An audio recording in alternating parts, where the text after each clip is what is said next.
नमस्कार, आप देख रहे हैं न्यूज़ 9 नेटवर्क, जहां खबरों का सिलसिला कभी रुकता नहीं। मैं जानवी पोदार हाजिर हूं देश और दुनिया की तमाम छोटी और बड़ी खबरों के साथ। आइए शुरुआत करते हैं आज की खबरों का सिलसिला। खबर उत्तर प्रदेश के बलिया से है, जहां बैरिया से बीजेपी बैरिया विधायक सुरेंद्र सिंह ने भारत चीन सीमा तनाव पर अपने अंदाज में बयान दिया है। बीजेपी विधायक सुरेंद्र सिंह ने कहा कि अब भारत नेहरू और निरहू का देश नहीं है, अब भारत पुरुषार्थी पीएम नरेंद्र मोदी सीएम योगी का देश है। डोकलाम में भारतीय सैनिकों ने चीनी सेना को फुटबॉल की तरह किक मारकर पीछे धकेल दिया था। बीजेपी विधायक ने कहा कि दुनिया की कोई ताकत भारतीय सैनिकों का मुकाबला नहीं कर सकती। उन्होंने कहा कि कुकुरमुत्ता जैसा देश नेपाल, कुकुरमी देश पाकिस्तान भारत का कुछ नहीं बिगाड़ सकते। अब भारत गोली के जवाब में कबूतर उड़ाने वाला देश नहीं है, अब भारत बोली के जवाब में गोली चलाने वाला देश बन चुका है। नेपाल चाइना का कुत्ता बन चुका है। चीन, नेपाल, पाकिस्तान की साजिश का भारत मुंहतोड़ जवाब देने में सक्षम है। विधायक सुरेंद्र सिंह ने कहा कि पूरी दुनिया के देश आज भारत के साथ खड़े हैं। पूरी दुनिया पीएम मोदी को सम्मान से देख रही है। दुनिया में भारत की बढ़ती शक्ति सम्मान दुश्मन देशों को अखर रही है। देश की सीमा पर पड़ोसी देशों से तनाव पर बीजेपी विधायक ने ये बयान दिया है। अब ये 1962 का नेहरू और निरहू का भारत नहीं, निरहुआ जो बिहार का था, एक नेहरू जो भारत के प्रधानमंत्री। तब नेहरू और निरहू का भारत नहीं है, अब पुरुषार्थी आत्मबल के धनी व्यक्तित्व, प्रबल राष्ट्रभक्त मोदी और योगी का देश है। अब दुनिया की कोई भी ताकत भारत के सैनिकों के सामने टिकने वाली नहीं है। यदि नेपाल जैसा कुकुरमुत्ता देश के बल पर चाइना और पाकिस्तान जैसा कुकर्मी देश, आतंकवादी देश के बल पर कोई चाहता होगा कि हम भारत से लड़ लेंगे, तो भारत के साथ पूरी दुनिया खड़ी है। आज अमेरिका खड़ा है, अमेरिका खड़ा है, फ्रांस खड़ा है, सब देश खड़े हैं, इजराइल खड़ा है। कोई भी टिकने वाला नहीं। तो टिकने की तो बात छोड़िए, देश विदेश की तो अभी बाद में सहयोग लेंगे हम। भारत के सैनिकों के पास वो जज्बा है। आप देखे हो कि डोकलाम में फुटबॉल की तरह से मार करके इन सबको 300 मीटर पीछे हमारे सैनिक कर दिए। तो वही सैनिक नेहरू के जमाने में हथियार डाल दिए थे, आज वही सैनिक डोकलाम में लातों से मार करके चाइना के सैनिक को पीछे भगा देते। तो मैं वही कह रहा हूँ, मैं फिर बोल दे रहा हूँ, आप लोग जरूर चलाइए कि अब यह भारत अब नेहरू और निरहू का देश नहीं है, और भारत पुरुषार्थी नेता मोदी का देश है, जिसकी यह भारत जोगी जैसे महान व्यक्तित्व का देश है। यह भारत राजनाथ सिंह, अमित शाह जैसे पुरुषार्थी नेताओं के द्वारा संचालित भारत है।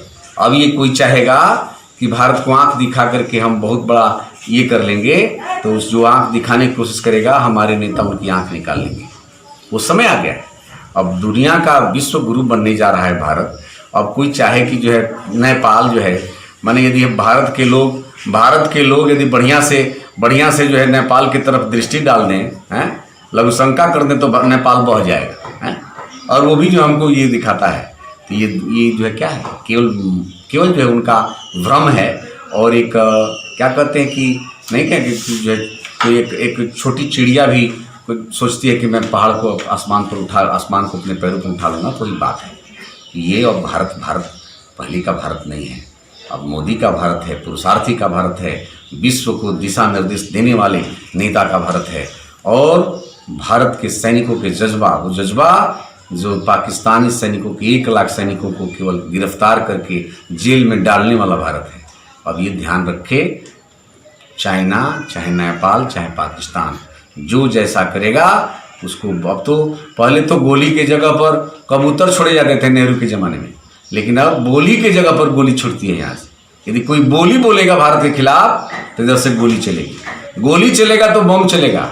अब वो भारत नहीं है कि जो है केवल पड़ाका बजा करके लोग युद्ध लड़ते थे। और भारत है कि परमाणु बम से जो है पूरी दुनिया को नष्ट किया जा सकता है। चाइना अपनी औकात समझ में आ जाएगा उसको, अभी केवल वक्त आने दीजिए। क्या ये आप मानते हैं कि नेपाल की उतनी हैसियत नहीं कि जो भारत से लड़ाई और युद्ध कर सके? किसके बल पे ये कर रहा है? चाइना के बल पर। चाइना का कुत्ता है, वो चाइना का इस समय कुत्ता बना हुआ है।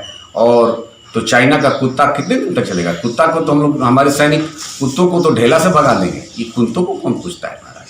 चाइना की ताकत नहीं। आप लोग देखे नहीं, हमारा डोकलाम में 300 मीटर की दूरी पर केवल फैट लातों से मार करके फुटबॉल की तरह से खेल करके भगा दिए थे। तो जिस समय भारत के सैनिकों को मोदी जैसे नेतृत्व को जहां मिला हुआ है, आप यदि भगवान कर न करें युद्ध हो, अच्छा चीज नहीं होता है, लेकिन परिस्थिति आ गई तो निर्णायक युद्ध केवल 15 दिनों में हो जाएगा।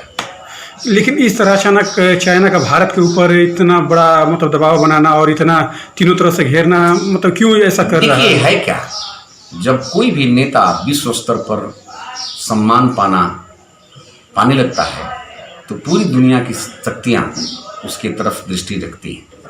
तो आज वह भारत है जिस देश का नेता जापान में, इजराइल में, फ्रांस में, कुवैत में तक मुस्लिम राष्ट्र भी जहां सम्मान करना चालू कर दिए, तो स्वाभाविक है कि चाइना जैसा गंदा सोच का देश घृणा करेगा ही करेगा। इसलिए लेकिन जिसके साथ चरित्र है, ईमान है मेरे भाइयों, पत्रकार बंधुओं, उसके साथ साक्षात भगवान होता है। तो मोदी जी के पास, आदरणीय मोदी जी के पास चरित्र और ईमान है, और भारत उनके लिए मंदिर हो चुका है और मंदिर के पुजारी हैं। इसलिए भारत माता के मंदिर का पुजारी जहाँ चरित्रवान और ईमानदार होगा,